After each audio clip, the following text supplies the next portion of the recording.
Hi friends, ഞങ്ങളിന്ന് ഞങ്ങൾക്കിപ്പോൾ സർക്കാർ കുറച്ച് മീൻ കുഞ്ഞുങ്ങളെ തരാമെന്ന് പറഞ്ഞു, ഫിഷറീസ് ഡിപ്പാർട്ട്മെൻറ്റ്. അപ്പം എല്ലാ വർഷവും നമുക്ക് കിട്ടുന്ന, അപ്പോൾ അതെടുക്കാനായിട്ട് ഞങ്ങളെല്ലാവരും കൂടെ പോവുക. അപ്പോൾ ഇതുങ്ങളൊന്നും കണ്ടിട്ടില്ല. അപ്പോൾ അവരെ ഒന്ന് കാണിച്ച് കുഞ്ഞുങ്ങളെ എല്ലാം മേടിച്ച് ഇനി ഞങ്ങൾ കുളത്തിൽ കൊണ്ടിടാം. അപ്പോൾ നമുക്ക് മീൻ കുഞ്ഞുങ്ങളെ എടുത്തിട്ട് വരാം. അങ്ങനെ ഞങ്ങൾ മത്സ്യക്കുഞ്ഞുങ്ങളെ എടുക്കാനായിട്ട് ചെറുകര എന്ന് പറഞ്ഞാൽ ചെറുകര പള്ളിയുടെ പുറകിലായിരുന്നു അവിടെ കുഞ്ഞുങ്ങൾ വന്ന് ഞങ്ങളെയും പ്രതീക്ഷിച്ച് ഉദ്യോഗസ്ഥരവിടെ കാത്തു നിൽപ്പുണ്ടായിരുന്നു. അപ്പോൾ കിട്ടിയ കുഞ്ഞുങ്ങളെന്ന് പറയുന്നത് കട്ടള രോഹു ഇനത്തിൽപ്പെട്ട കുഞ്ഞുങ്ങളാണ്. അപ്പോൾ അതിനെ അവർ വന്ന് ഞങ്ങളുടെ ഈ ആലപ്പുഴയിലെ ഉള്ള ഈ കുട്ടനാട്ടിലെ മൊത്തം മത്സ്യ കർഷകരെയും അവിടേക്ക് ക്ഷണിച്ചിട്ട് ഈ ബാഗുകളിലെ കുഞ്ഞുങ്ങളെ നമുക്ക് 250 എണ്ണം കൗണ്ടുള്ള ഓരോ ബാഗാണ് അതിലേക്ക് നമ്മൾ കിട്ടുന്നത്. കുഞ്ഞുങ്ങൾ വളരെ ചെറുപ്പമാണ്, പക്ഷേ എന്നാലും കുഴപ്പമില്ല. ഞാൻ ഇതിനെ കൃത്യമായിട്ട് ഒരു ടാങ്കിൽ ആദ്യം സംരക്ഷിക്കും. അപ്പോൾ ഞാനന്ന് ഇത് കണ്ടില്ലേ, ഇപ്പോൾ എൻ്റെ പേര് എന്ന കർഷകൻ കുഞ്ഞുങ്ങളെ കൈപ്പറ്റിയതിന് ഉദ്യോഗസ്ഥ എൻ്റെ നിന്ന് ഒപ്പിട്ട് മേടിക്കുന്നു. എന്നിട്ട് ഞങ്ങളതിനെ വണ്ടിയിലേക്ക് കയറ്റുന്നു. വണ്ടിയിൽ കയറ്റി വീണ്ടും ഞങ്ങൾ തിരിച്ചു പോവുക എൻ്റെ വീടിൻ്റെ അടുത്തേക്ക്. ഇത് പച്ചപ്പും ഹരിതാവും നിറഞ്ഞ പാടത്തിന് നടുവിലൂടെ ഞങ്ങൾ എൻ്റെ വീട്ടിലേക്ക് പോവുകയാണ്.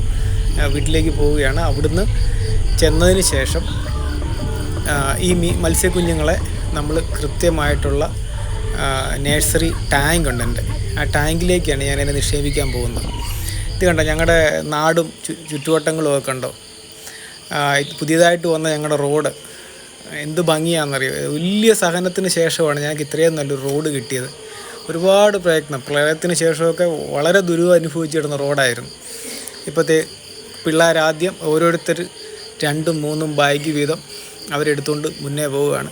അതിൻ്റെ അപ്പുറം നിൽക്കുന്നു റിട്ടയറായ വലിയ മത്സ്യകർഷകൻ, അതായത് എൻ്റെ അപ്പൻ. അദ്ദേഹത്തിൻ്റെ പാത പിന്തുടർന്നാണ് ഞാനിങ്ങനെ മുന്നോട്ട് പോകുന്നത്. അച്ചാച്ചനാണ് ആദ്യം ഇത് മുഴുവൻ ചെയ്തുകൊണ്ടിരുന്നത്.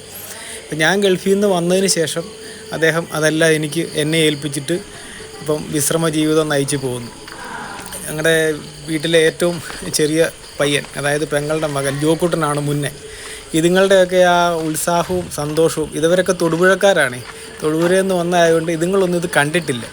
അപ്പോൾ എന്തോ ഭാഗ്യത്തിന് ഇന്ന് തന്നെ ഗവൺമെൻറ് നമുക്ക് കുഞ്ഞുങ്ങളെയും തന്നു. ഞാനിപ്പോൾ അതിനെ എൻ്റെ ഏറ്റവും എൻഡിലാണ് ഒരു വലിയൊരു ടാങ്ക് ഉണ്ട് എനിക്ക്. അതിൻ്റെ ഒരു 1,00,000 ലിറ്ററോളം വെള്ളം കൊള്ളുന്ന ഒരു മത്സ്യ ടാങ്ക് ഉണ്ട്. ഈ ടാങ്കിലാണ് ഞാൻ ആദ്യം ഈ കുഞ്ഞുങ്ങളെ കൊണ്ടുപോയി ശേഖരിക്കുന്നത്. അതിനകത്ത് കൊണ്ടിട്ട് ഇവരെ ഒന്ന് മാറി അത്യാവശ്യം ഭക്ഷണം എടുക്കാൻ തക്ക രീതിയിലായതിനു ശേഷം ഞാനിതുങ്ങളെ മറ്റു കുളങ്ങളിലേക്ക് ഇതിനെ മാറ്റും. അങ്ങനെ ചെയ്തെങ്കിൽ മാത്രമേ ഇതുങ്ങളെ നമുക്ക് ശരിയാക്കി എടുക്കാൻ പറ്റത്തുള്ളൂ. ഇപ്പോൾ ഈ വരുന്ന കുഞ്ഞുങ്ങളൊക്കെ ഇത്രയും ദൂരം യാത്ര ചെയ്ത്, കൽക്കട്ടയിൽ നിന്നെങ്ങാണ്ട് വരുന്ന ഇത്രയും ദൂരം യാത്ര ചെയ്ത് ഇവിടെ വന്ന് പിന്നെ ആ സമയത്ത് ഇതുങ്ങൾ ക്ഷീണിതരായിരിക്കും.